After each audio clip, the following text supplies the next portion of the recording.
বাংলাদেশ টেলিভিশনের পক্ষ থেকে সবাইকে জানাই আন্তরিক শুভেচ্ছা। দর্শক, জাতীয় টেলিভিশন স্কুল কলেজ বিতর্ক প্রতিযোগিতা তৃতীয় রাউন্ডের আজকের পর্বে সবাইকে সাদর আমন্ত্রণ। আমাদের প্রতিযোগিতার এই আসরে আপনারা কখনো বিশ্ববিদ্যালয় পর্যায়ের বিতর্ক উপভোগ করেছেন, আবার কখনো স্কুল অথবা কলেজ পর্যায়ের বিতার্কিকরা এখানে অংশগ্রহণ করেছে। তবে আমাদের চলমান প্রতিযোগিতার আসরে স্কুল এবং কলেজ অর্থাৎ নবম থেকে দ্বাদশ শ্রেণীর শিক্ষার্থীরা অংশগ্রহণ করবেন। আজকে এই বিতর্ক আয়োজনে বিতর্কের যে বিষয়টি নির্ধারণ করা হয়েছে সেটি হচ্ছে রেল যোগাযোগ ব্যবস্থার উন্নয়নের মাধ্যমেই দেশের যোগাযোগ ব্যবস্থার সার্বিক উন্নয়ন সম্ভব। যে দুটি শিক্ষা প্রতিষ্ঠান আজকে এই বিষয়টিকে নিয়ে পরস্পরের সাথে বিতর্কে জড়াবেন তারা হচ্ছেন পক্ষ দল সরকারি বিজ্ঞান কলেজ তেজগাঁও ঢাকা, বিপক্ষ দল Savar cantonment public school and college Dhaka. দর্শক, এবারে আমরা পরিচিত হব আমাদের মেধাবী বিতার্কিকদের সাথে এবং তাদেরকে সহযোগিতা প্রদানের জন্য আগত প্রতিষ্ঠানের অন্যান্য শিক্ষার্থীর সঙ্গে।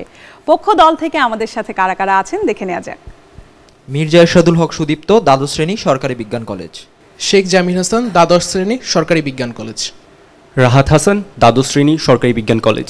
মাহবুবুর রাফি, দ্বাদশ শ্রেণী, সরকারি বিজ্ঞান কলেজ। সাইদান আহমেদ মুন্তাকা, একাদশ শ্রেণী, সরকারি বিজ্ঞান কলেজ। মোতাহের হোসেন সিয়াম, একাদশ শ্রেণী, সরকারি বিজ্ঞান কলেজ। দর্শক, এবারে দেখব বিপক্ষ দল থেকে আমাদের সাথে কারা কারা আছেন।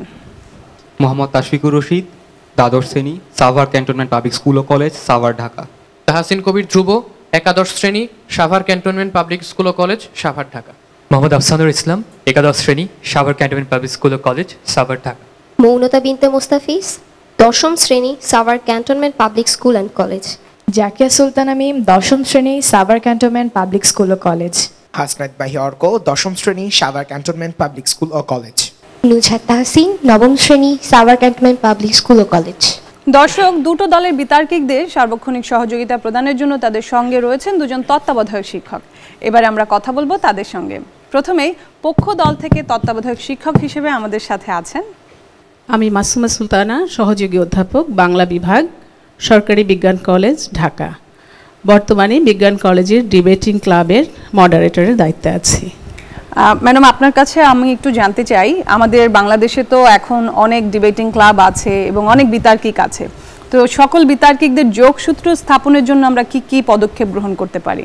বাংলাদেশ বর্তমানে স্মার্ট বাংলাদেশ, তো অনলাইনের মাধ্যমে সব রকম যোগাযোগ এবং আয়োজন করা সম্ভব। তো বিতর্কের ক্ষেত্রেও আমি মনে করি যে অনলাইনের মাধ্যমে এটি বাড়ানো উচিত এবং সর্বাগ্রে যেটি প্রয়োজন সেটি হচ্ছে শিক্ষা প্রতিষ্ঠান এবং পরিবারের পৃষ্ঠপোষকতা অত্যন্ত জরুরি এই বিতর্ক প্রতিযোগিতার জন্য, এবং স্টুডেন্টরা যাতে বিতর্কের সাথে বেশি বেশি জড়িত থাকে, বেশি বেশি এই আয়োজনগুলো করতে পারে, এজন্য আমাদেরকে সবাইকে সহযোগিতা করতে হবে। দর্শক, এবারে দেখব বিপক্ষ দলে তত্ত্বাবধায়ক শিক্ষক হিসেবে কে আছেন। আমি Mohammad Riaz Hasan, moderator, Savar cantonment public school ও কলেজ, বিতর্ক ক্লাব। স্যার, আপনার কাছেও আমি জানতে চাই যে বিতর্কের উন্নয়নে বা বিতর্ক চর্চা যেন অগ্রসর হয়, সেজন্য তো আপনারা একটা প্রতিষ্ঠান আরও একটা প্রতিষ্ঠানের সাথে বা ওই প্রতিষ্ঠানের ডিবেট ক্লাবের সাথে যোগাযোগ করেন, আর সেক্ষেত্রে আপনারা কি পদক্ষেপ গ্রহণ করেন? টেলিভিশন যে প্রোগ্রামটি তারা আয়োজন করছে এবং বরাবরের মধ্যে খুবই সুন্দর এবং চমৎকার একটি প্রোগ্রাম। আমার কাছে মনে হয় যে এটি যদি বাংলাদেশ টেলিভিশন অব্যাহত রাখে তাহলে বিতর্কের যে একটা প্ল্যাটফর্ম সেটি আরও অনেক বেশি শক্তিশালী এবং সুদৃঢ় হবে, যেটি শিক্ষার্থীদের বিতর্ক চর্চা এবং অনুশীলনের ক্ষেত্রে অত্যন্ত কার্যকরী একটি উপায় হবে বলে আমি মনে করি। সুপ্রিয় দর্শক, আপনাদের সকলের জ্ঞাতার্থে এবং উভয় দলের বিতার্কিকদের অবগতির জন্য জানিয়ে দিচ্ছে আজকের বিতর্ক প্রতিযোগিতার নিয়ম কানুন। আপনারা সার্বিকভাবে গঠনমূলক পর্ব এবং যুক্তি খণ্ডন পর্বের জন্য সর্বমোট 19 মিনিট সময় পাবেন। এই 19 মিনিট সময়ের কতটুকু সময় আপনারা যুক্তি খণ্ডনের ক্ষেত্রে ব্যবহার করবেন কিংবা কতটুকু সময় গঠনমূলক পর্বে ব্যবহার করবেন সেটা উভয় দল নিজেরাই নির্ধারণ করবেন। তাছাড়া কোন বিতর্কিক কত সময় ধরে বক্তব্য প্রদান করবে সেটাও উভয় দল নিজেরাই নির্ধারণ করবে। যুক্তি খণ্ডনের ক্ষেত্রে আপনারা চাইলে অতিরিক্ত একজন বিতার্কিককে সুযোগ করে দিতে পারেন। তাছাড়া গঠনমূলক পর্বের যে কোনো একজন বিতার্কিক চাইলেই যুক্তি খণ্ডন করতে পারবে। প্রত্যেক বিতার্কিককে তার নির্ধারিত সময় 30 সেকেন্ড পূর্বে সতর্কতা সংকেত দেওয়া হবে এবং নির্ধারিত সময় শেষে চূড়ান্ত সংকেত দেওয়া হবে। দর্শক, এবারে পরিচিত হবার পালা আমাদের আজকের এই প্রতিযোগিতার বিজ্ঞ বিচারক মণ্ডলীর সাথে, যাদের সুচিন্তিত প্রদেয় রায়ের মাধ্যমে আজকের বিতর্কের জয় কিংবা পরাজয় নিষ্পন্ন হবে। প্রথমেই আমি মঞ্চে ডেকে নিতে চাচ্ছি জনাব সৈয়দ মাসুম আহমেদ চৌধুরীকে, সরকারের অতিরিক্ত সচিব এবং বাংলাদেশ প্রকৌশল বিশ্ববিদ্যালয়ের প্রাক্তন বিতার্কিক। এবারে মঞ্চে আসবেন জনাব সালমা আক্তার মিশন, অধ্যাপক সমাজবিজ্ঞান বিভাগ, ঢাকা বিশ্ববিদ্যালয়। এবারে মঞ্চে এসে আসন গ্রহণ করার জন্য অনুরোধ করছি অধ্যাপক ডক্টর মোহাম্মদ হারুনুর রশিদকে, প্রক্টর, মডারেটর ও সাবেক সভাপতি, শেরেবাংলা কৃষি বিশ্ববিদ্যালয় ডিবেটিং সোসাইটি। সুপ্রিয় দর্শক, আমাদের বিজ্ঞ বিচারকবৃন্দ একজন বিতার্কিককে তার উপস্থাপনা, উচ্চারণ, ভাষার ব্যবহার, তত্ত্ব ও তথ্য পরিবেশনা, যুক্তির প্রয়োগ এবং খণ্ডন এবং তাদের প্রতি বিচারকদের করা প্রশ্নের সদুত্তরের উপর ভিত্তি করে নম্বর প্রদান করবেন। আমরা আমাদের আজকের বিতর্ক শুরু করতে যাচ্ছি। প্রথমেই আমি পক্ষ দলের প্রথম বিতার্কিক মাহিন সাদমানকে ডেকে নিচ্ছি। যুক্তি উপস্থাপনের জন্য তিনি সময় পাবেন 5 মিনিট। উন্নত প্রযুক্তি ও দক্ষ জনশক্তি স্মার্ট রেলওয়ের মূলনীতি স্লোগানকে কেন্দ্র করে বাংলাদেশের রেলমন্ত্রী বলেছিলেন যে দেশ যত বেশি উন্নত সে দেশের রেল যোগাযোগ ব্যবস্থা নাকি ততই উন্নত। ধন্যবাদ বিজ্ঞ বিচারক মণ্ডলী আজকের বিতর্কের মহান মঞ্চে আমাকে বক্তব্য প্রদানের সুযোগ করে দেওয়ার জন্য। আজকে বিতর্কের বিষয় নির্ধারণ করা হয়েছে রেল যোগাযোগ ব্যবস্থার উন্নয়নের মাধ্যমে দেশের যোগাযোগ ব্যবস্থার সার্বিক উন্নয়ন সম্ভব। অত্যন্ত যুক্তিসঙ্গত কারণে আমরা বিষয়ের পক্ষে অবস্থান করছি। প্রথমেই সংজ্ঞান পর্বে চলে যেতে চাই। যোগাযোগ ব্যবস্থা বলতে আমরা সেই সমস্ত ব্যবস্থাপনাকে বোঝাচ্ছি যার মাধ্যমে একাধিক ব্যক্তি, সংস্থা, স্থানের মধ্যে সংবাদ, তথ্য, নির্দেশ, আদেশ, সিদ্ধান্ত প্রভৃতি পরিবেশন করা হয়। তৃতীয়ত, রেল যোগাযোগ ব্যবস্থার উন্নয়ন বলতে সামগ্রিকভাবে রেল খাতের উন্নয়নকে বোঝাচ্ছি, যেখানে বাষ্পচালিত ট্রেন থেকে শুরু করে আধুনিক মেট্রো রেল, বুলেট রেল, পরিবেশ বান্ধব রেল খাত সহ সামগ্রিক রেল খাতের উন্নয়ন, যেমন রেলের দুর্নীতি বন্ধ করা, রেল লাইন সংস্করণ, সময় সংক্রান্ত ত্রুটি নির্গমন, অবকাঠামোগত উন্নয়ন, নিরাপদ যাত্রা নিশ্চিতকরণ ইত্যাদি।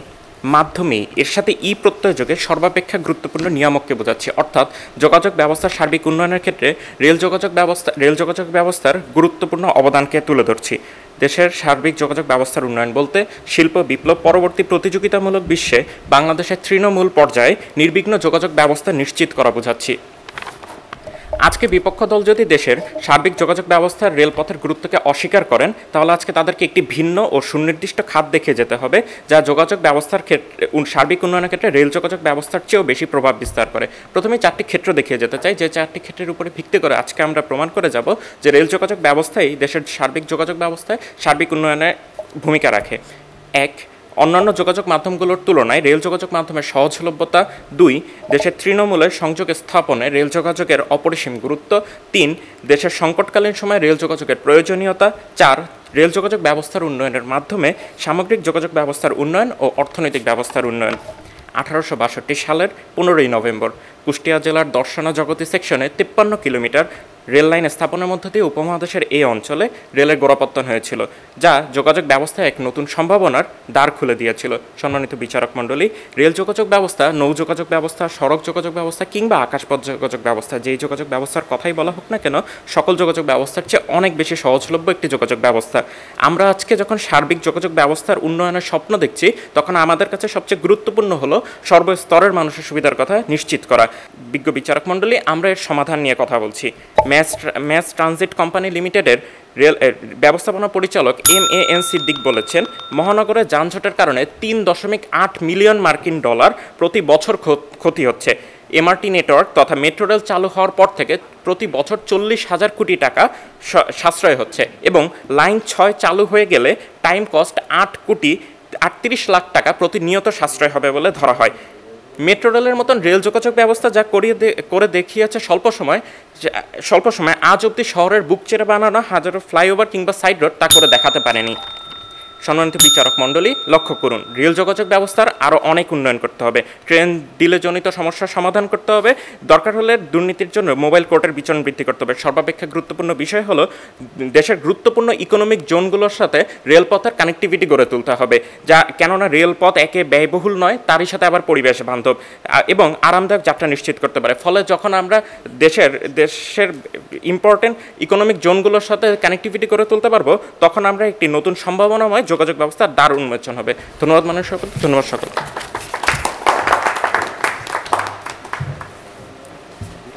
এবারে আমি বিপক্ষ দল থেকে প্রথম বিতার্কিককে ডেকে নিচ্ছি, মোহাম্মদ তশফিকুর রশিদ, যুক্তি উপস্থাপনের জন্য তার জন্য দল থেকে সময় নির্ধারণ করা হয়েছে 6 মিনিট।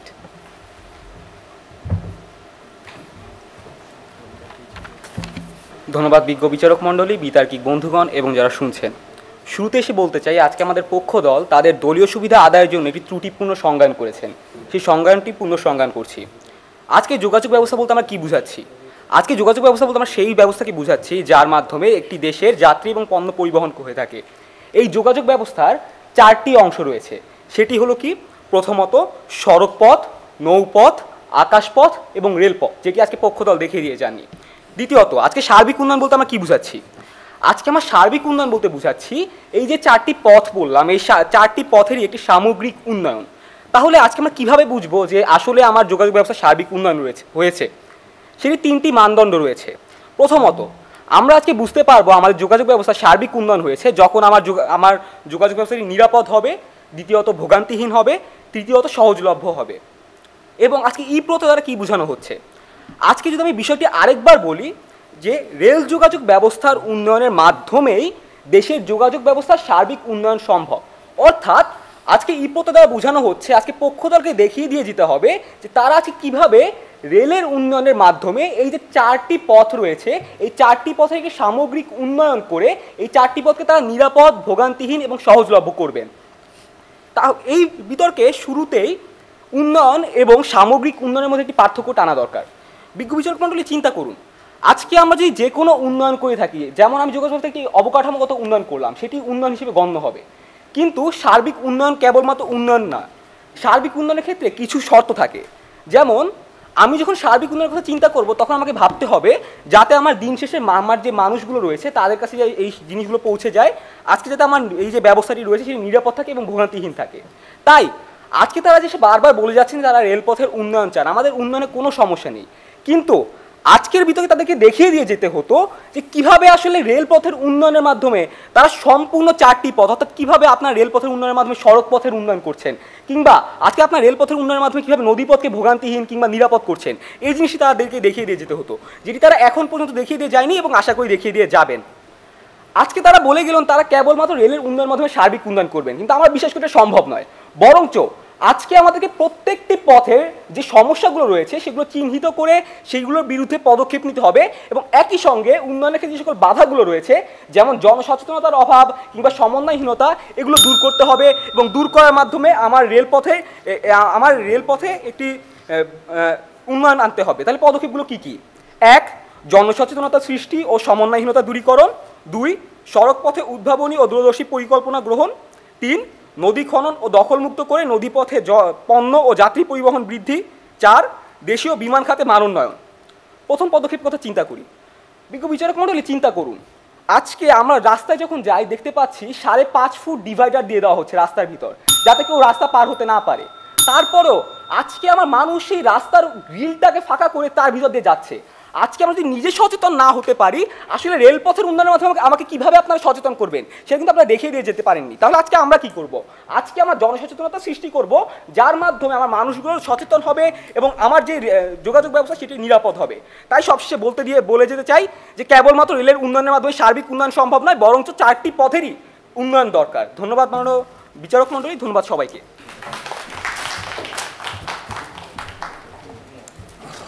এবারে আমি ডেকে নিচ্ছি পক্ষ দলের দ্বিতীয় বিতার্কিক মির্জা এরশাদুল হক সুদীপ্তকে। দল থেকে তার জন্য সময় নির্ধারণ করা হয়েছে 5 মিনিট।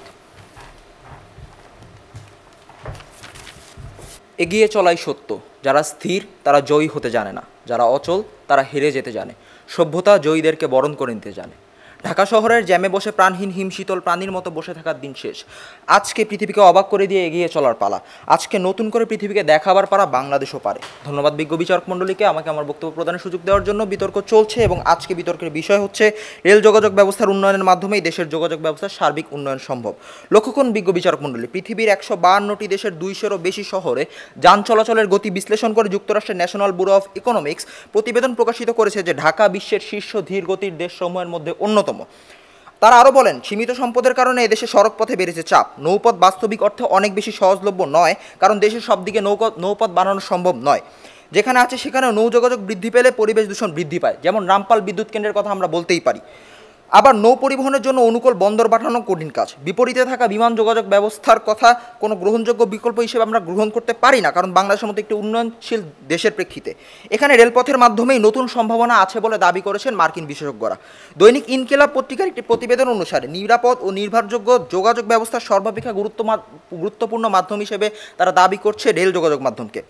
আসি বিপক্ষ দলের দিকে। বিপক্ষ দলের প্রথম কথা হচ্ছে যে আপনি একটি যাত্রী এবং পণ্য পরিবহন করার যোগাযোগ মাধ্যমকে কিভাবে 4টি সেক্টরে রেলপথ দ্বারা উন্নয়ন করতে পারবেন। আমাদের বিশ্বাস আপনি যখন অর্থনৈতিক রেলপথের মাধ্যমে অর্থনৈতিক উন্নয়ন দেশের সার্বিক ঘটাতে পারেন, তখন আপনি 4টি সেক্টরকে একটি কেন্দ্রভূত করে আনতে পারেন। মেট্রো রেল সৃষ্টি করার মাধ্যমে 6 মাসে 55 থেকে 65 হাজার কোটি টাকা আর্ন করা হয়েছে, যার মাধ্যমে আমরা দেখতে পারি যে মেট্রো রেলের মতো বড় বড় মেগা প্রকল্প যেগুলো রেলকে কেন্দ্র করে গড়ে উঠছে, এই ধরনের রেলকে কেন্দ্র করে গড়ে ওঠা প্রকল্পগুলো করার মাধ্যমে আপনি অর্থনৈতিকভাবে দেশকে অগ্রগতি করতে পারেন এবং এর মাধ্যমে আপনি আপনার যাত্রী এবং পরিবহন আপনার সার্বিক উন্নয়নের যে 4টি খাত, সেই 4টি খাতকেই আপনি প্রসার করতে পারেন। তাদের কথা ছিল যে কীভাবে আপনি একটা ব্যবস্থাকে নিরাপদ, ভোগান্তিহীন ও নিরাপদ করতে পারেন। আমরা বিশ্বাস করি যে আপনি যখন রেলপথের যে অনিয়মগুলো ঘটছে সেই অনিয়মগুলোর বিপক্ষে রুখে দাঁড়াতে পারেন, আপনি যখন দুর্নীতি রোধ করতে পারেন, আপনি যখন নতুন নতুন স্টেশন, নতুন নতুন ট্রেনের সংখ্যা বৃদ্ধি করতে পারেন, এর মাধ্যমে আপনি নিরাপদ যাত্রী ব্যবস্থা নিরাপদ করতে পারেন, আপনি তাদেরকে ভোগান্তি দিতে পারেন এবং আপনি একটা নিরাপদ সড়ক, নিরাপদ ট্রেন ব্যবস্থা সৃষ্টি করতে পারেন। বর্তমানে বিশ্বে যে পরিমাণ জ্বালানির মজুদ আছে তা 2050 সাল পর্যন্ত এবং বাংলাদেশে যে পরিমাণ প্রাকৃতিক গ্যাস রয়েছে তা 2025 সাল পর্যন্ত দেশের চাহিদা মেটাতে পারে। দেশের এমন সংকটকালীন অর্থনৈতিক পরিবেশে আপনার জ্বালানির জন্য বিদেশের উপর নির্ভরশীলতা আরও বেশি পরিমাণ বৃদ্ধি পাবে। দেশে যেখানে সড়ক পথে চলাচলকারী প্রতি 100 জনে 98 জন মানুষ জ্বালানি ব্যবহার করে এরকম যানবাহনে চলাচল করে, সেক্ষেত্রে কিভাবে আপনি এই ধরনের সংকটকে সমাধান করতে পারবেন এবং কিভাবে আপনি এই ধরনের পরিবেশ জ্বালানির জন্য যে এই ধরনের পরিবেশে আপনি কীভাবে পরিবেশ বান্ধব যোগাযোগ ব্যবস্থা উন্নীত করতে পারবেন, এটি একটি প্রশ্ন থেকে গেল। এবার দেখুন, আপনি তৃণমূল মানুষের সাথে যখন রেলপথ সংযুক্ত করেন তখন আপনি এই সকল ভোগান্তি থেকে মুক্তি পান, কারণ এক্ষেত্রে আপনার সড়কপথে বারবার গাড়ি পরিবর্তন করতে হয় না, বারবার আপনার খরচের পরিমাণ খুব বৃদ্ধি পায় না। তৃণমূল বলতে আমরা সেই সংখ্যাগরিষ্ঠ মানুষদের কথা বলছি যারা রেলপথে 98% মানুষ ব্যবহার করে এবং যারা দেশের সার্বিক উন্নয়নের সবথেকে বেশি পরিমাণ ভূমিকা রাখে। শিল্পখাতের কথা বললে আমরা দেখতে পারি যে মংলা খুলনা রেলপথ উদ্বোধনের আগে যেখানে ভুটান, নেপাল ও ভারতীয় পণ্য আমদানি রপ্তানির জন্য 75% নির্ভরশীল চট্টগ্রাম বন্দরের উপর, সেখানে এই রেলপথের কারণে তা 55% নেমে এসেছে এবং নেপাল ও ভুটানের সাথে দক্ষিণাঞ্চলে বাণিজ্যের পরিমাণ বৃদ্ধি পেয়েছে এই রেলপথের কারণে 11%। সবশেষে বলতে চাই, সাবাস বাংলাদেশ, এ পৃথিবী অবাক তাকিয়ে রয়, জ্বলে পুড়ে ছারখার তবু মাথা নোয়াবার নয়। আমরা একটি সম্ভাবনাময় ভবিষ্যতের স্বপ্ন দেখি, তাই একটি উন্নত পরিপূর্ণ বাংলাদেশের পথে এগিয়ে যাওয়ার গর্বিত অংশীদার হবে একটি উন্নত রেল যোগাযোগ ব্যবস্থা। এই আকাঙ্ক্ষা ব্যক্ত রেখে আমি আমার বক্তব্য শেষ করছি। ধন্যবাদ সকলকে। এবারে আমি বিপক্ষ দলের দ্বিতীয় বিতার্কিক তাহসিন কবির ধ্রুবকে ডেকে নিচ্ছি। তিনি সময় পাবেন 5 মিনিট। ধন্যবাদ বিজ্ঞ বিচারক মণ্ডলী এবং সম্মানিত উপস্থিতি। আজকে আমাদের উভয় পক্ষের লক্ষ্য একটাই, সেটা হলো বাংলাদেশের যোগাযোগ ব্যবস্থার সার্বিক উন্নয়ন সাধন করা। আজকে পক্ষদল থেকে বলা হচ্ছে যে যোগাযোগ ব্যবস্থার সার্বিক উন্নয়ন সাধন করার জন্য যে জিনিসটা অবলম্বন করতে হবে সেটি হচ্ছে রেল যোগাযোগ ব্যবস্থার উন্নয়ন করা। সেখানে আমরা মনে করছি যে রেল যোগাযোগ ব্যবস্থার উন্নয়ন, সেটার সঙ্গে আমাদের কোনো আজকে আমাদের বিতর্ক নয়। আমাদের বিতর্ক আজকে এখানে নয় যে রেল যোগাযোগ ব্যবস্থার উন্নয়ন আপনি করবেন কি করবেন না, বরং আমাদের বিতর্ক আজকে এখানে যে রেল যোগাযোগ ব্যবস্থার উন্নয়নের মাধ্যমে আপনি দেশের যোগাযোগ ব্যবস্থার সার্বিক উন্নয়ন করতে পারবেন কি না। আমরা মনে করছি যে আমরা যোগাযোগের প্রত্যেকটি সেক্টরের উন্নয়নের মাধ্যমে আজকে বাংলাদেশের যোগাযোগ ব্যবস্থার সার্বিক উন্নয়ন সাধন করব। প্রথমত বলে নিচ্ছি যে রেল যোগাযোগ ব্যবস্থার উন্নয়নের মাধ্যমে কেন সম্ভব নয়, অথবা রেল যোগাযোগ ব্যবস্থার উন্নয়নের মাধ্যমে সম্ভবের পক্ষে তারা যে সকল যুক্তি দাঁড় করিয়েছেন তার মধ্যে একটি যুক্তি ছিল যে তারা বলেছেন যে সড়ক পথে যানজট বেশি এবং মানুষের ভোগান্তি বেশি।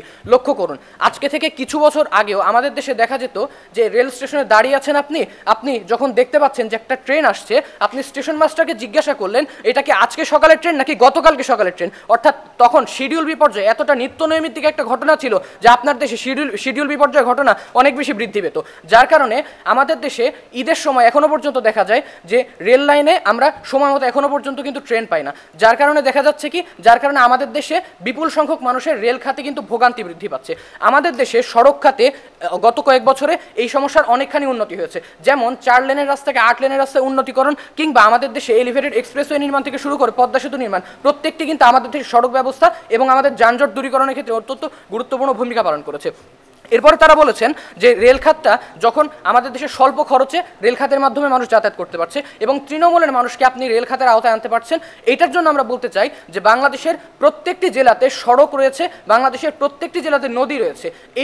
এই ব্যবস্থাগুলোকে যখন আপনি, যেমন বাংলাদেশের যে সকল নদী নৌযান চলাচল নির্ভর, সেই সকল নদীকে যদি আপনি নৌযান চলাচলের উপযোগী করে তুলতে পারেন এবং সেই সকল সড়ক যেগুলো কিনা কাঁচা অবস্থায় পড়ে আছে সেগুলোকে যখন আপনি উন্নতি করতে পারবেন, সেগুলোকে যখন আপনি পাকা হিসেবে মেরামত করতে পারবেন, তখন সেই সড়ক পথের মাধ্যমে জনগণ খুব সহজেই কিন্তু যাতায়াত করতে পারবে। মাননীয় বিজ্ঞ বিচারক, আজকে আমরা দেখতে পাচ্ছি যে আমাদের দেশের নৌপথে নেভিগেশন ক্লিয়ারেন্স না থাকার কারণে আমাদের দেশে একটা নদীর উপরে যখন কোনো সেতু নির্মাণ করা হয় তখন সেই নদীর উপর দিয়ে নৌযান চলাচল করতে পারে না, সেতু পার হতে পারে না। আমাদের দেশে যেমন আমরা দেখতে পাচ্ছি যে ঢাকার দোহার পৌরসভা কিংবা যশোরের ঝিকরগাছার মতো এলাকাগুলোতে যেখানে কিনা নেভিগেশন ক্লিয়ারেন্স নেই, সে সকল এলাকায় নৌযান একটা সেতু পার হয়ে যেতে পারছে না।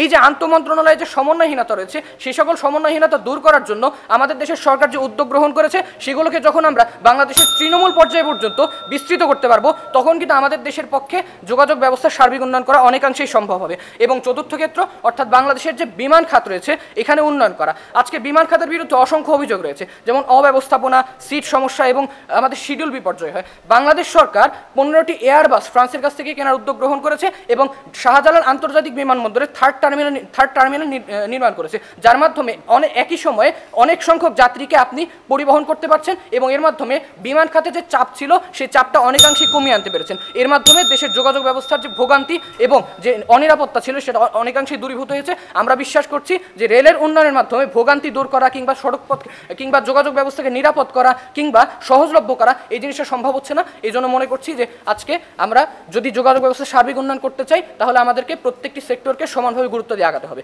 ধন্যবাদ বিজ্ঞ বিচারক মণ্ডলী, ধন্যবাদ সবাইকে।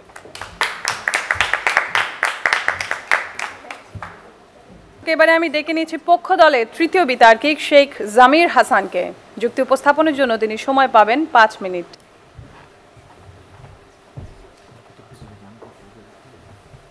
নবনবীনের গাহিয়া গান সজীব করিব মহাশ্মশান, আমরা আনিব নতুন প্রাণ বাহুতে নবীন বল। কবি নতুনত্বের আহ্বানের মধ্য দিয়ে আমাদেরকে প্রস্তুত হতে বলেছিলেন একটি সম্প্রসারিত সমাজ ব্যবস্থার দিকে, যে সম্প্রসারিত সমাজ ব্যবস্থা আমরা বিশ্বাস করি উন্নত যোগাযোগ ব্যবস্থা একটি স্বপ্ন হয়ে দাঁড়িয়েছিল। ধন্যবাদ বিজ্ঞ বিচারক মণ্ডলী সুযোগ প্রদানের জন্য। বিজ্ঞ বিচারক মণ্ডলী, আজকে আমাদের বিতর্কের বিষয় নির্ধারিত হয়েছে রেল যোগাযোগ ব্যবস্থার উন্নয়নের মাধ্যমেই দেশের যোগাযোগ ব্যবস্থার সার্বিক উন্নয়ন সম্ভব। আমরা বিশ্বাস করি আমাদের দলের প্রথম বক্তা ইতিপূর্বে আপনাদের কাছে এই বিষয়টি সুস্পষ্ট করার চেষ্টা করেছে যে যোগাযোগ ব্যবস্থায় রেল ব্যবস্থাপনার উন্নয়নকে কেন্দ্র করা মানেই হচ্ছে আমরা রেলকে সবচেয়ে বেশি গুরুত্বপূর্ণ দেওয়ার চেষ্টা করছি। তার মানে এটি কখনোই নয় যে আমার দেশে পথ বা সড়ক ক্ষেত্র কিংবা বিমান ক্ষেত্রে একেবারেই কাজ বন্ধ হয়ে যাবে, এগুলোতে কোনো ধরনের উন্নয়ন কাজ সম্ভব হবে না, কোনো ধরনের কাজ আপনার চলবে না, বরং মানুষ হাতে হাত ধরে বসে থাকবে। আমরা বিশ্বাস করি এই সকল ক্ষেত্রের কাজও আপনার পূর্বের ন্যায় চলেই থাকবে, কিন্তু আপনার সবচেয়ে গুরুত্ব বা সবচেয়ে বেশি উন্নয়ন যেখানে করতে হবে সেটি হচ্ছে আমাদের রেল যোগাযোগ ব্যবস্থা। এবং এই কারণেই আমরা আজকে বিতর্কে মনে করি এটা আপনার অত্যন্ত গুরুত্বপূর্ণ একটি বিষয়ে পরিণত হয়েছে। বিজ্ঞ বিচারক মণ্ডলী, লক্ষ্য করুন বাংলাদেশে ইতোপূর্বে সড়ক যোগাযোগ মাধ্যমে আপনি অনেক বেশি উন্নতি করেছেন। আপনি বিমানবন্দরে বিভিন্ন ধরনের উন্নতির প্রকল্প আমরা দেখেছি, আমরা নানা ধরনের নৌযান বা এই ধরনের ক্ষেত্রে আমরা উন্নতি দেখেছি। কিন্তু আজকে আপনি একটি বিষয় লক্ষ্য করুন, এর পরবর্তীতেও বাংলাদেশ এখনও আপনার অন্যান্য দেশের মতো যোগাযোগ ব্যবস্থা অনেক বেশি উন্নত হতে পারেনি। তারা বিশ্বাস করেন, প্রতিপক্ষ দলের প্রথম বক্তা এসে বলেছেন আপনার বাস চলাচল ব্যবহার করার মাধ্যমে আপনি দেশের যানজট সমস্যা থেকে দূরে করতে পারতেছেন। এখানে তো আপনার অনেক বেশি মালিক সমিতিকে আপনার লাভ দেওয়ার জন্য কর্মীরা অনেক বেশি সচেতন। আমি বিশ্বাস করি আজ থেকে আমি আরও 2 বছর পূর্বে যখন আমার প্রথম ঢাকায় আসা হয় তখন আমি শুধুমাত্র উত্তরা থেকে ফার্মগেট আসার জন্য আমার বাসে 3 ঘন্টা সময় ব্যয় করা হতো। 3 ঘন্টা সময় ব্যয় করে আমি স্কুল কলেজ করতে আসতাম। আমি একটি কলেজে এসে আমার যে একটি ক্লান্তির ছাপ রয়েছে, আমার যে একটি কাজের স্পৃহা নষ্ট হচ্ছে, আমি বিশ্বাস করি বিজ্ঞ প্রতিপক্ষ বন্ধুরা হয়তো সেই ধরনের যোগাযোগ ব্যবস্থার কথাই বলেছেন এবং তারা বিশ্বাস করেন এই যোগাযোগ ব্যবস্থা দিয়ে আপনি প্রত্যেকটা দেশের মানুষকে একটি সঠিক এবং একটি সুন্দর যোগাযোগ ব্যবস্থা উপহার দিতে পারবেন। আমরা বিশ্বাস করি এটি না, সত্য না। কারণ আজকে আপনি মেট্রো রেলের মতো অবস্থায় দেখুন যেখানে আপনি ফার্মগেট থেকে উত্তরায় যেতে সক্ষম হচ্ছেন মাত্র 20 মিনিট সময়ে, সেই 3 ঘন্টায় এখন আজকের 20 মিনিট সময়ের ব্যবধানটি আপনি দেখতে পাবেন আজকের প্রত্যেকটি শিক্ষা প্রতিষ্ঠানের শিক্ষার্থীদের হাসি মুখে যখন তারা একটি নতুন স্প্রিয়া নিয়ে আপনার শিক্ষা অর্জন করতে যায়, তারা আজকে ক্লান্তির ছাপ নিয়ে যায় না। প্রতিপক্ষ বন্ধু, বিজ্ঞ প্রতিপক্ষ বন্ধু, আপনি আরো একটি বিষয় লক্ষ্য করুন, বাংলাদেশের অর্থনৈতিক উন্নয়নের কথা আপনি অনেক বেশি বলেছেন। একটা উন্নয়নশীল দেশে কিভাবে আপনি এতগুলো খাতের উন্নয়ন করবেন, শুধুমাত্র রেলের পিছনে অর্থনৈতিক উন্নয়ন দেখাবেন? আমার দলের দ্বিতীয় বক্তা ইতিপূর্বে আপনাকে বলেছেন যে আপনি কিভাবে মোংলাতে একটি রেলওয়ে ব্যবস্থা দেওয়ার মাধ্যমে ভুটান কিংবা আপনার নেপালের মতো দেশগুলো, অর্থাৎ ওইখানের বৈদেশিক বিনিয়োগকারীরা আপনার দেশে বিনিয়োগ করা শুরু করেছে। এই সকল বিনিয়োগকারীরা যখন ওইখানে তাদের নতুন কলকারখানা তৈরি করবে, শিল্প প্রতিষ্ঠান তৈরি করবে, যেমন আপনার দেশে বৈদেশিক সম্পর্ক, বৈদেশিক বাণিজ্যর আপনি অনেক বেশি একটা লাভবান পাবেন, তার পার্শ্ববর্তী আপনি দেখবেন আপনার সহজে সকলেই ঢাকা কেন্দ্রিক সমাজ ব্যবস্থা কিংবা তারা আয়ের একমাত্র উৎস ঢাকাকে বেছে নেয়। যখন আপনার দেশের প্রতিটি মানুষ তাদের নিজ গ্রামে বসবাস করা শুরু করবে, ক্ষুদ্র কুটির শিল্পের পণ্যগুলোকে তারা রেলওয়ে যোগাযোগের মাধ্যমে খুব সহজে দেশের বিভিন্ন জায়গায় পৌঁছে দিতে সক্ষম হবে, তখন আপনার দেশের মানুষের মধ্যে দারিদ্রতার হার দূর করা সম্ভব হবে। তখন মানুষ নতুন নতুন কাজের বিষয়কে দেখে নেবে, আপনার গ্রামীণ অর্থনীতি তখন উন্নয়ন হবে। আমরা বিশ্বাস করি এই অর্থনৈতিক উন্নয়ন দিয়ে আপনি রেল যোগাযোগ ব্যবস্থাতেও যেমন অভূতপূর্ব পরিবর্তন আনতে সক্ষম হবেন, তেমনইভাবে আপনার বাকি যে 4টি সড়ক ব্যবস্থা রয়েছে, সড়ক কিংবা নৌ কিংবা স্থলভাগ, সকল ক্ষেত্রে আপনি উন্নয়নের কাজকে ত্বরান্বিত করতে পারবেন। তাই আমরা বিশ্বাস করি বিজ্ঞ প্রতিপক্ষ এখন আমাদের কাছে এমন কোনো কিছু দেখিয়ে দিতে পারেন নাই যেখানে আপনার রেল যোগাযোগ ব্যবস্থাকে ছাড়িয়ে দিও আমরা এই যোগাযোগ ব্যবস্থাকে কেন্দ্র করে অনেক বেশি উন্নয়ন করতে সক্ষম হবো, অনেক বেশি আমরা সমৃদ্ধি দেখতে পারবো, আমরা আশার আলো দেখতে পাবো। তাই আমরা বিশ্বাস করি যতক্ষণ পর্যন্ত তারা এটি করতে সক্ষম না হবেন, কখনোই তারা এই বিতর্কটি জিতবেন না। ধন্যবাদ বিজ্ঞ বিচারক মণ্ডলী, ধন্যবাদ সবাই।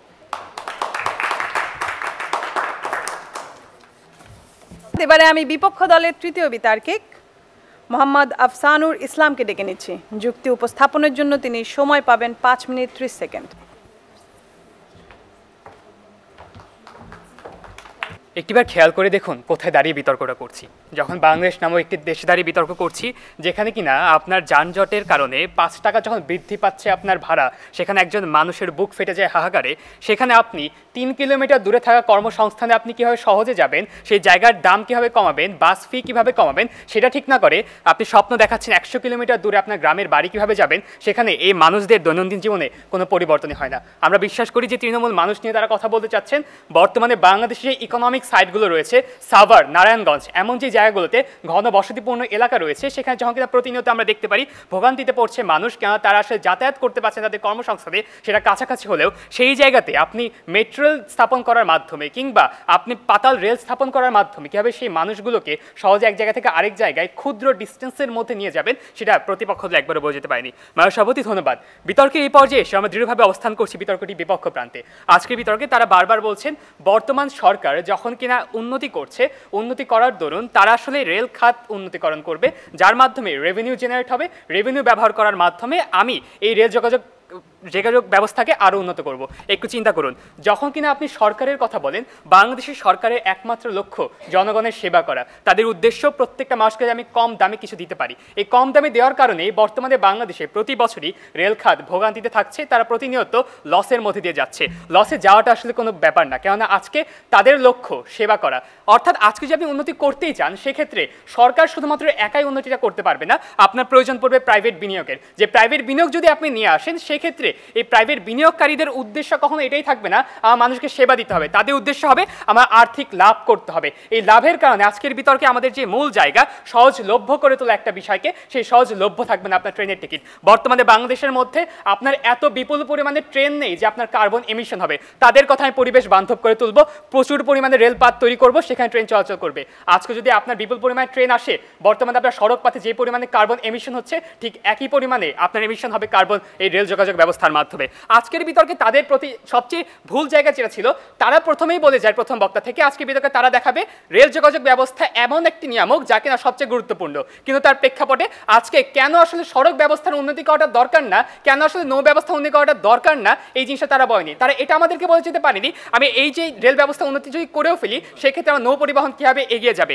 আমরা বিশ্বাস করি বিতর্কের মধ্যে আমরা এই কারণেই এগিয়ে থাকি, আমাদের বিতর্কে আমরা আপনাকে দেখিয়ে দিয়েছি রেল যোগাযোগ ব্যবস্থা উন্নতি করার প্রয়োজন আছে, এবং এটার কারণে হয়তোবা অনেক মানুষই সহজে এক জায়গা থেকে এক জায়গায় যেতে পারছে। কিন্তু প্রশ্নটা এখানে না, প্রশ্নটা এখানে আপনি সার্বিক উন্নয়নের মাধ্যমে আপনার সড়ক, আপনার রেল, আপনার আকাশপথ প্রত্যেকটি জায়গাকে আপনি নিরাপদ করতে পারছেন কি পারছেন না, প্রত্যেকটি জায়গাকে সহজ পথ হিসাবে নিতে পারছেন কি পারছেন না। যেখানে আপনার বিনিয়োগের সমস্যা রয়েছে, যেখানে আপনার দেশের বর্তমানে রেল পাতাল সে পাতালপথ কিংবা রেল লাইনগুলো নেই, আপনার নতুন করে তৈরি করতে হবে বা বিদেশ থেকে ইম্পোর্ট করার মাধ্যমে। বর্তমানে আপনার প্রতিনিয়ত জনসংখ্যা বৃদ্ধি পাচ্ছে, এই জনসংখ্যা বৃদ্ধির কারণে আপনার জমির পরিমাণ কমছে, এই জায়গাতে নতুন করে আপনার রেল লাইন তৈরি করতে হবে।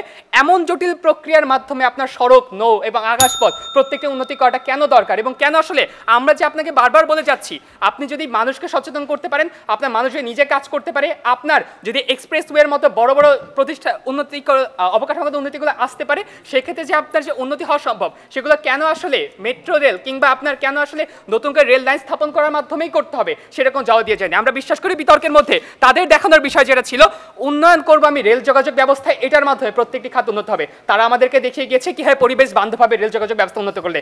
আমরা বিশ্বাস করি পরিবেশ বান্ধবভাবে এই রেল যোগাযোগ ব্যবস্থা উন্নতিকরণ করার মাধ্যমে, কিন্তু দিন শেষে কীভাবে প্রত্যেকটি জায়গা আসলে উন্নতিকরণ হবে সেই জায়গাটা প্রতিপক্ষের কাছ থেকে আমরা একবারও দেখতে পাইনি। ধন্যবাদ মাননীয় সভাপতি।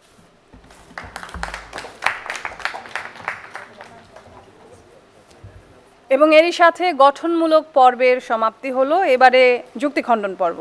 প্রথমে পক্ষ দল থেকে যুক্তি খণ্ডনের জন্য আসবেন বিতার্কিক শেখ জামির হাসান। সময় পাবেন 4 মিনিট।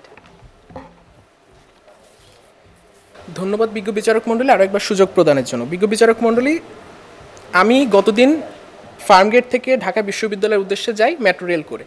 আমার বিশ্বাস ফার্মগেট থেকে ঢাকা বিশ্ববিদ্যালয় হয়তো 100 কিলোমিটার দূরে অবস্থান করছেন, যেটি হয়তো তাদেরই বিশ্বাস যে আপনি মেট্রো রেল বা রেল ব্যবস্থার মাধ্যমে আপনি খুব ক্ষুদ্র স্থানকে কখনোই পৌঁছাতে সক্ষম হবেন না।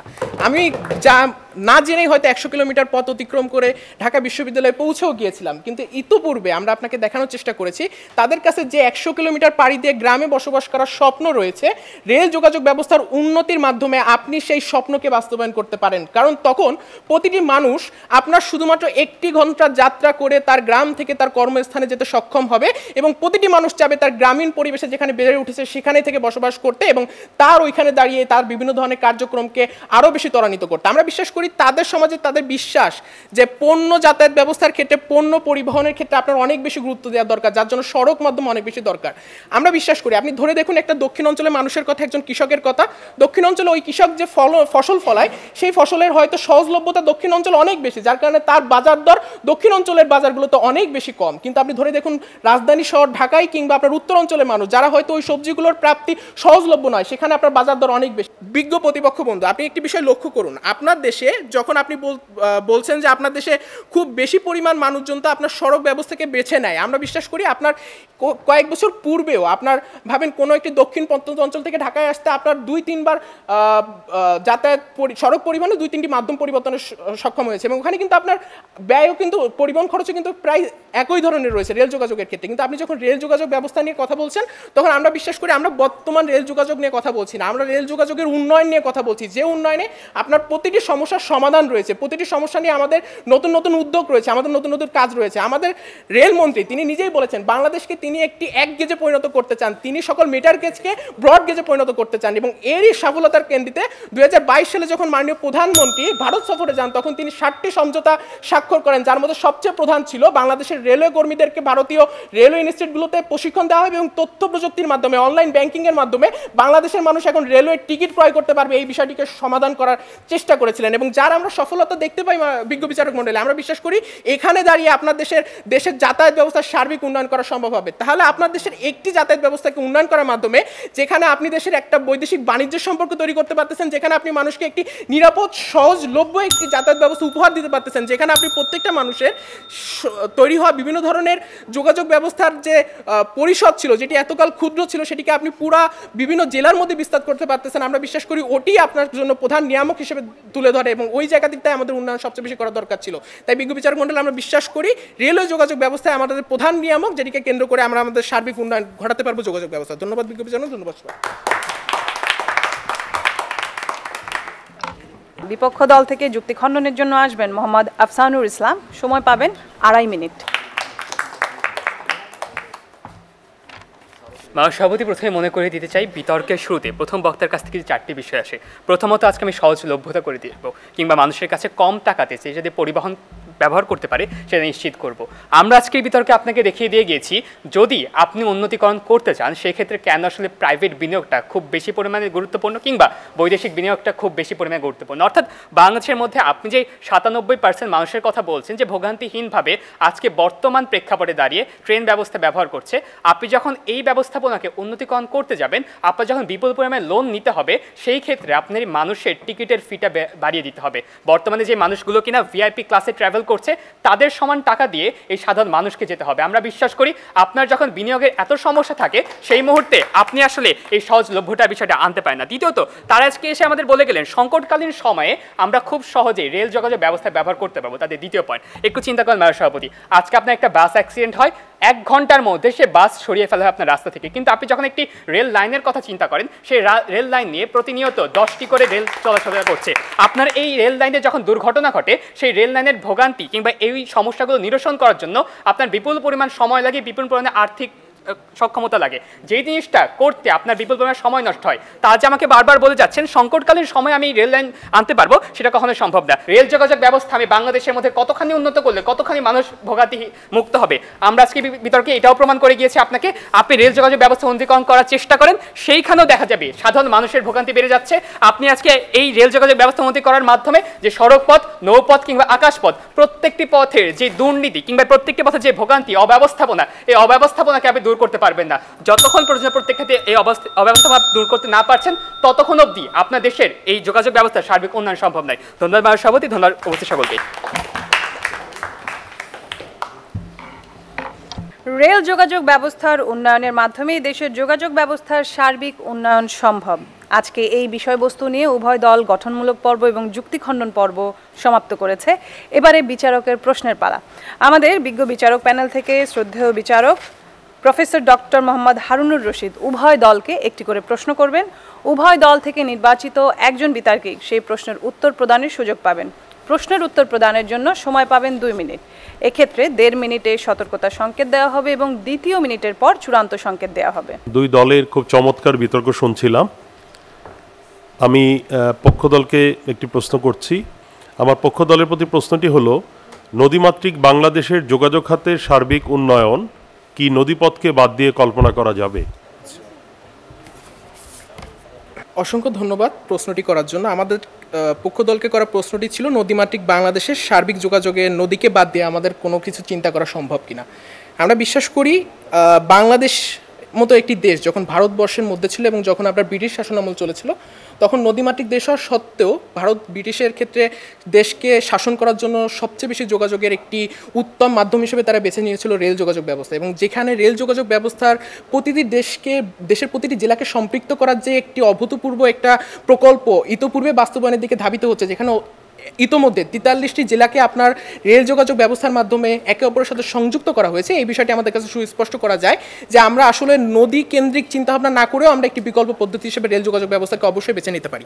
ছোট একটি পরিসংখ্যান দেওয়ার চেষ্টা করবো যে পদ্মা সেতুর উপর দিয়ে নতুন রেলওয়ে পথ তৈরি করার মাধ্যমে ঢাকা খুলনার দূরত্ব তারা আরও কমাতে সক্ষম হবেন 212 কিলোমিটার এবং যশোর ঢাকার দূরত্ব কমাতে সক্ষম হবে 184 কিলোমিটার। অর্থাৎ আপনার পদ্মা নদীর উপর তৈরি করা সেতু বাদেও আমরা ওখানে রেল যোগাযোগ ব্যবস্থার মাধ্যমে বা একটা রেল সেতু তৈরি করার মাধ্যমে রেল লাইন তৈরি করার মাধ্যমে আমরা কিন্তু দূরত্ব কমিয়ে এনে আমাদের যোগাযোগ ব্যবস্থা স্থাপনের ক্ষেত্রে আমরা কিন্তু একটি অনেক সম্ভাবনা দেখতে পাচ্ছি। এবং এটির মাধ্যমে যেমন আপনার জ্বালানিও কমে যাচ্ছে, নদী ভরাট তৈরি হয়ে যাওয়া কিংবা নদীতে বিভিন্ন ধরনের প্রকল্পগুলো বা আমাদের পানি দূষণ হওয়া কিংবা আমরা ইতিপূর্বে দেখেছি ব্রহ্মপুত্র কিভাবে আপনার মৃত হয়ে গিয়েছে, এই সকল বিষয়কে আমরা যদি বিশ্লেষণ করি তাহলে আমরা বিশ্বাস করি আপনার রেল যোগাযোগ ব্যবস্থা এখানে শুধুমাত্র খুব অল্প পরিমাণ জমি ব্যবহার করে আমরা রেল যোগাযোগ যে একটি ব্যবস্থা তৈরি করতে পারি, এর মাধ্যমে আমাদের আসলে যোগাযোগ ব্যবস্থাকে অবশ্যই আমরা একটা বিকল্প পদ্ধতি হিসেবে এখানে ব্যবহার করতে পারি। তাই আমরা বিশ্বাস করি অবশ্যই নদীমাতৃক দেশ হিসেবে আমরা নদী ছাড়াও রেল যোগাযোগ ব্যবস্থাকে একটি বিকল্প পদ্ধতি হিসেবে ব্যবহার করতে সক্ষম। ধন্যবাদ। আমার বিপক্ষ দলের প্রতি প্রশ্নটি হলো, বাংলাদেশের বর্তমান প্রেক্ষাপটে নিরাপদ ও কম খরচে যোগাযোগ ব্যবস্থা নিশ্চিত কল্পে রেল ব্যতীত অন্য কোনো যোগাযোগ মাধ্যম কি আছে? ধন্যবাদ মাননীয় সভাপতি। আজকে আমাকে করা যে প্রশ্নটি ছিল সেটি হচ্ছে বর্তমান প্রেক্ষাপটে নিরাপদ ও স্বল্প খরচে রেল যোগাযোগ ব্যতীত অন্য কোনো মাধ্যম কি আছে যে কিনা আমাকে স্বল্প খরচে এবং নিরাপদে যাতায়াত করতে সহযোগিতা করবে কিনা? আমরা বিশ্বাস করি বর্তমান সরকারের আওতায় যখন আমরা দেখতে পারি আপনার প্রতি কিলোমিটার রাস্তাতে কিভাবে কত টাকা ফি নিয়ে একটি বাস চলাচল করবে সেই নির্ধারণ করে দেওয়া হচ্ছে। আমরা যখন দেখতে পারি বর্তমানে বাংলাদেশে প্রতি কিলোমিটার নৌপথে 99 পয়সা দিয়ে একটি জাহাজ কিংবা লঞ্চ চলাফেরা করতে পারছে, এই নির্ধারণ করার ক্ষমতা যখন সরকারের আছে এবং বর্তমান সরকার যখন এই কাজটি করছে, আমরা বিশ্বাস করি স্বল্প খরচে এই নৌপথ এবং এই স্থলপথকে ব্যবহার করা সম্ভব। দ্বিতীয়ত আজকে যে প্রশ্ন ছিল সেটা হচ্ছে আমি কি নিরাপদে এই জায়গাগুলো নিশ্চিত করতে পারবো কিনা, যেখানে কিনা আমরা আজকের বিতর্কের মধ্যেও আপনাদেরকে বলে গিয়েছি যে আমাদের বর্তমানে প্রয়োজন আইনের প্রয়োগ এবং তার পাশাপাশি সচেতনতা। আমি আজকে রেল যোগাযোগ ব্যবস্থা উন্নতিকরণ করলাম, রেল যোগাযোগ ব্যবস্থাতে আমি নিরাপদও করলাম, সেই জায়গাতে একজন মানুষ যদি সচেতন না থাকে, আমরা বিগত সময় নিউজ দেখতে পেয়েছি মানুষ গান শুনতে শুনতে রেল লাইনে হাঁটাফেরা করছে কিংবা অনেক সময় গাড়ি চালিয়ে দিচ্ছে রেল এখনো আসছে না কিংবা ট্রেন এখনো আসছে না বলে এই রেল লাইনের উপর দিয়ে। আমরা বিশ্বাস করি এই জায়গাতে যখন আপনার সচেতনতা থাকে না কিংবা এই জায়গাতে যখন আপনার আইনের শৃঙ্খলা থাকে না, সেই মুহূর্তে আপনার এই জায়গাগুলো নিরাপদ হয় না। আমরা বিশ্বাস করি যখন কিনা আপনার সরকার এই আইনগুলো প্রণয়ন করে এবং সচেতনতামূলক কার্যক্রম নিশ্চিত করতে পারে, তখনই আপনার প্রত্যেকটি জায়গাতে আসলে নিরাপদ ব্যবস্থাপনা নিয়ে আসাটা সম্ভব হয়। আজকে আমরা বিশ্বাস করি বর্তমানে যখন কিনা আপনার দেশের মধ্যে স্বল্প খরচের জায়গাটা এখানে তৈরি হয় যে আপনার এই ক্ষেত্রে কতখানি প্রাইভেট বিনিয়োগ আছে এবং সরকারি বিনিয়োগ আছে তার ভিত্তিতে, আমরা বিশ্বাস করি যখন আপনার রেল যোগাযোগ ব্যবস্থাতেও এরকম বিনিয়োগ চলে আসবে, তখন বর্তমানে যে স্বল্প খরচে আমি কাজগুলো করতে পারছি এই স্বল্প খরচটা আর থাকবে না, যেটা কিনা আমাদের সরকার চাইলে স্থলপথ এবং নৌপথে নির্ধারণ করতে পারে। রেল যোগাযোগ ব্যবস্থায় যখন এটা প্রাইভেটিকরণ করা হবে তখন এই নির্ধারণ করাটা কিংবা ধার্য করার প্রক্রিয়াটা আর থাকবে না। তাই আমরা বিশ্বাস করি রেল যোগাযোগ ব্যবস্থা ছাড়াও স্বল্প খরচে এবং নিরাপদে আমরা অন্যান্য মাধ্যমগুলো ব্যবহার করতে পারি। ধন্যবাদ। এরই সাথে আজকের এই প্রতিযোগিতার সার্বিক যুক্তিতর্ক শেষ হয়ে গেছে। আমাদের বিজ্ঞ বিচারকবৃন্দ ইতোমধ্যে তাদের স্ব রায় ব্যালটের মাধ্যমে প্রদান করেছে, অর্থাৎ ফলাফল কিন্তু তৈরি হয়ে গেছে। আমরা আর কিছুক্ষণের মধ্যে আজকের এই প্রতিযোগিতার ফলাফল জানব। তবে ফলাফল জানবার আগে আজকের এই বিতর্ক প্রতিযোগিতাটিকে সার্বিকভাবে মূল্যায়ন করবার জন্য আমি অনুরোধ করব আমাদের বিজ্ঞ বিচারক জনাব সৈয়দ মাসুম আহমেদ চৌধুরীকে। একটি অত্যন্ত প্রাণবন্ত বিতর্ক আমরা উপভোগ করলাম। সরকারি বিজ্ঞান কলেজ ঢাকা এবং সাভার ক্যান্টনমেন্ট পাবলিক স্কুল ও কলেজ উভয় প্রতিষ্ঠান থেকে আগত আমাদের বিতার্কিকরা অত্যন্ত সাবলীল ভাষায় তাদের নিজ নিজ যুক্তি উপস্থাপন করলেন। পক্ষদলে যারা বললেন তারা রেল যোগাযোগের মাধ্যমকে উন্নয়নের মাধ্যমে যোগাযোগ ব্যবস্থার উন্নয়ন সার্বিকভাবে করবার যে প্রয়াস সেগুলো বলবার চেষ্টা করলেন। একই সাথে আমাদের বিপক্ষে যারা বললেন তারা চেষ্টা করলেন যে সবগুলো যোগাযোগের মাধ্যম, অর্থাৎ তারা যেটা বলতে চেষ্টা করলেন সড়ক পথ, আকাশপথ, নৌপথ, এগুলোর উন্নয়নের মাধ্যমেই সার্বিক যোগাযোগ ব্যবস্থার উন্নয়ন ঘটানো সম্ভব। বস্তুত জাতীয় পরিবহন ব্যবস্থায় সবগুলো মাধ্যমকেই সমান গুরুত্বপূর্ণ হিসাবে দেখা হয়। আজকে বিতর্কের অনুষ্ঠানে দুইটি পক্ষ থাকবে, এটাই স্বাভাবিক যে একজন একটি পক্ষকে সমর্থন করবে, অন্যজন অপর পক্ষকে সমর্থন করবে। তবে আমাদের দেশের প্রেক্ষাপটে আমাদের চারটি পরিবহন ব্যবস্থাই একেবারেই সক্রিয় বলা যায়, যে এটা সড়ক, রেল, বিমান এবং নৌপথ, সবগুলো ব্যবস্থারই উন্নয়ন দরকার। তবে রেলটিকে কিভাবে অন্যান্য প্রতিষ্ঠানের উপর, অন্যান্য যোগাযোগ ব্যবস্থার উপরে প্রাধান্য দিয়ে উন্নতি করলে অন্যগুলো উন্নতি হবে সেটা দেখানোর চেষ্টা করেছেন আমাদের পক্ষ দলের বক্তারা। এটাকেই প্রধান উন্নয়নের মাধ্যম হিসাবে তারা বর্ণনা করার চেষ্টা করেছেন। একইভাবে প্রতিপক্ষ জানতে চেষ্টা করেছেন যে অন্য মাধ্যমগুলির উন্নতি করতে হলে রেলকে কি করে উন্নত করা যায় এবং সেটার কি ফলাফল পাওয়া যায়। এভাবে বেশ জমে উঠেছিল বিতর্কটি, আমরা উপভোগ করছিলাম। একটি জিনিস লক্ষ্য করলাম যে কোনো বিতার্কিক একেবারে সম্পূর্ণ তাদের যে স্ক্রিপ্টটি সেটা দেখে বলবার চেষ্টা করলেন। তো এই জাতীয় বিতর্কে বিষয়টি পরিহার করাই বাঞ্ছনীয়। নিজের থেকে স্বতঃস্ফূর্তভাবে বিষয়গুলো উপস্থাপন করতে পারলে আরেকটু বেশি প্রাণবন্ত হয়, এবং যখন যুক্তি উপস্থাপন করা হয় তখন যুক্তির একটি সূত্র, অর্থাৎ তথ্য যখন যুক্তির পিছনে দেওয়া হয় তথ্যটি সূত্র উল্লেখ করাটাও বাঞ্ছনীয়। আমাদের বিতার্কিকরা ভবিষ্যতে বিষয়টি লক্ষ্য করবেন। সূত্রবিহীন উপস্থাপনা প্রতিপক্ষকে আসলে অতটা আকর্ষণ করে না। তো সার্বিকভাবে উভয় দলের উপস্থাপনা আমরা বেশ উপভোগ করেছি এবং আগামীতে তাদের আর উত্তরোত্তর সাফল্য কামনা করছি। যারা আজকে বিজয়ী হবেন তাদেরকে আগাম অভিনন্দন। এবং যারা পরাজিত হবেন তাদেরকে এই পরাজয় ভবিষ্যতে তাদেরকে বিজয়ী করবার স্বপ্ন যোগাবে, এই প্রত্যাশা রাখছি। ধন্যবাদ। সুপ্রিয় দর্শক, এখন সেই কাঙ্ক্ষিত এবং গুরুত্বপূর্ণ মুহূর্ত, অর্থাৎ আমরা সবাই অপেক্ষমান আজকের এই প্রতিযোগিতার ফলাফল জানবার জন্য। আমি ইতিমধ্যে বলেছি আমাদের বিজ্ঞ বিচারকবৃন্দ তাদের স্ব রায় ব্যালটের মাধ্যমে প্রদান করেছেন। সংখ্যাগরিষ্ঠ ব্যালট বা সর্বোচ্চ সংখ্যক ব্যালট যে দলের পক্ষে যাবে সে দলই হবে আজকে বিজয়ী দল, এবং শ্রেষ্ঠ বিতার্কিক নির্ধারণের ক্ষেত্রেও একই পথ অবলম্বন করা হবে। আমি ব্যালটগুলো সংগ্রহ করে নিচ্ছি।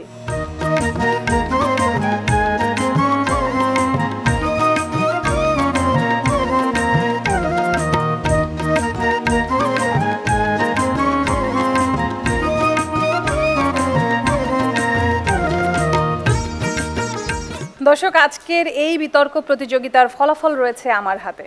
সবুজ ব্যালটের মাধ্যমে জানা যাবে আজকে শ্রেষ্ঠ দল কারা হচ্ছেন, এবং লাল ব্যালটের মাধ্যমে জানতে পারবো আজকের এই প্রতিযোগিতায় শ্রেষ্ঠ বিতার্কিক কে হতে যাচ্ছেন। আমি এক এক করে সবুজ ব্যালটগুলো খুলে দেখছি।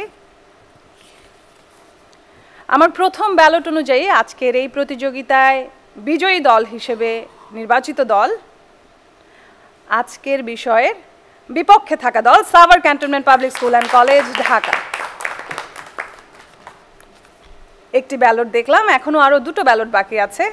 দেখা যাক দ্বিতীয় ব্যালটে কোন প্রতিষ্ঠানের নাম উঠে আসে।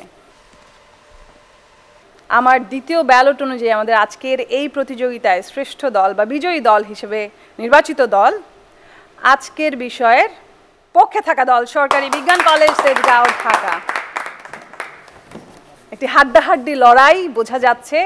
আসলে কোন দল বিজয়ী হবে আমরা কেউই জানি না, অর্থাৎ তৃতীয় ব্যালটটি নির্ধারণ করে দিবে আজকের এই প্রতিযোগিতার বিজয়ী দল হতে যাচ্ছে কোন প্রতিষ্ঠান। দর্শক, তৃতীয় ব্যালট অনুযায়ী আমাদের আজকের এই বিতর্ক প্রতিযোগিতায় বিজয়ী দল হয়েছে Savar cantonment public school and college, Dhaka. প্রিয় দর্শক, আজকে দুটি ব্যালট পেয়ে বিজয়ী দল হয়েছে Savar cantonment public school and college, Savar, Dhaka. অনেক অনেক অভিনন্দন আপনাদের।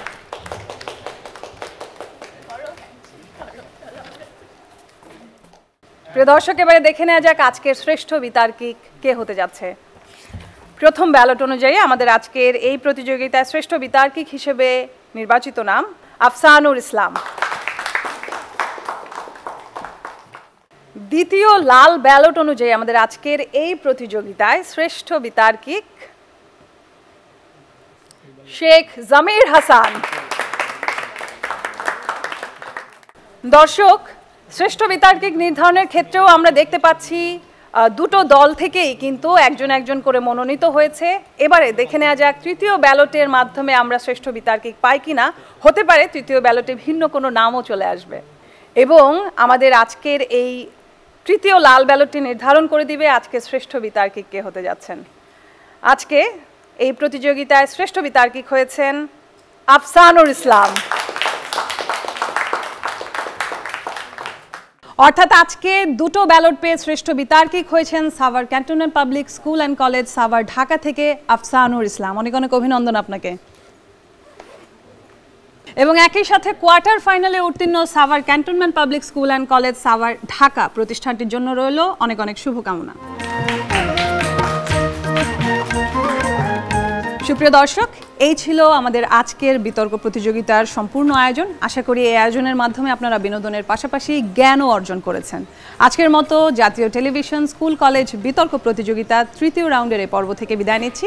সবাই অনেক অনেক ভালো থাকবেন, সুস্থ থাকবেন এবং অবশ্যই বাংলাদেশ টেলিভিশনের সাথেই থাকবেন।